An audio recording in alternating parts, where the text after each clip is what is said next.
Hi friends, welcome to my channel. ఈరోజు మనం వరలక్ష్మి వ్రతం ఎలా చేయాలో ఈ వీడియోలో తెలుసుకుందాం. శ్రావణ మాసంలో పౌర్ణమికి ముందుగా వచ్చే శుక్రవారం రోజున ఈ వరలక్ష్మి వ్రతం ఆచరించాలి.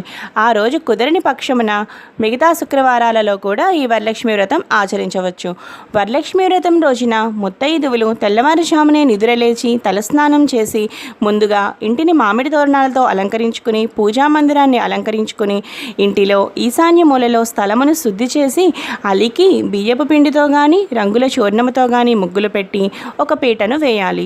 ఆ పీటకు పసుపు రాసి కుంకుమతో బొట్టు పెట్టి బియ్యపు పిండితో ముగ్గులు వేయాలి. వరలక్ష్మీదేవికి సాధారణంగా అష్టదళ పద్మాన్నే వేయాలి. ఆ పీటపై తెల్లని వస్త్రం పరిచి బియ్యం పోసి దానిపై తమలపాకు ఉంచి పసుపు అక్షతులు వేసి తమ సత్యానుసారంగా బంగారు కలశం కానీ వెండి కలశం కానీ పెట్టి ఆ వరలక్ష్మీదేవిని ఆవాహనం చేస్తున్నట్టుగా, అంటే ఒక కొబ్బరికాయకి పసుపు పోసి కుంకుమ పొట్టు పెట్టి జాకెట్ ముక్కతో అలంకరించి వరలక్ష్మీదేవిని ఆవాహనం చేస్తున్నట్టుగా ఆ కలశంలో కొబ్బరికాయని పెట్టి కలశ ప్రతిష్టాపన చేయాలి. అటు పిమ్మట అమ్మవారికి సాంబ్రాణి ధూపం వేయాలి. ధూపం వేసి దీపం చూపించాలి.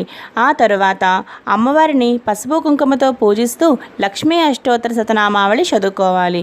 అలాగే కనకదారా స్తోత్రం, అష్టలక్ష్మీ స్తోత్రం, విష్ణు సహస్రనామ పారాయణ చదవడం వల్ల చాలా మంచిది. ఆ తర్వాత గంధ అక్షతలతో పూజించాలి. ఇలా పూజ అనంతరం ముఖ్యంగా అమ్మవారికి నైవేద్యం నివేదించాలి.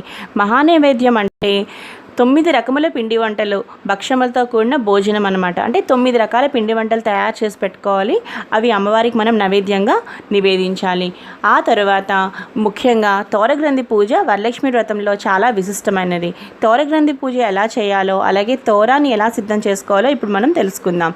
దారమును 9 వరుసలుగా తీసి పసుపు రాసి 9 చోట్ల పువ్వులతో 9 ముడులు వేసి అమ్మవారి వద్ద ఉంచి ఇలా పూజ చేయాలి. అదో తోరగ్రంథి పూజ. ఓం కమలాయే నమః ప్రథమ గ్రంథిం పూజయామి. ఓం రమాయే నమః ద్వితీయ గ్రంథిం పూజయామి. ఓం లోకమాత్రే నమః తృతీయ గ్రంథిం పూజయామి. ఓం విశ్వజనన్యే నమః చతుర్థ గ్రంథిం పూజయామి. ఓం మహాలక్ష్మే నమః పంచమ గ్రంథిం పూజయామి. ఓం క్షీరాబ్దితనయాయే నమః షష్టమ గ్రంథిం పూజయామి.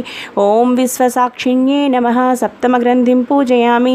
ఓం చంద్రసోదర్యే నమః అష్టమ గ్రంథిం పూజయామి.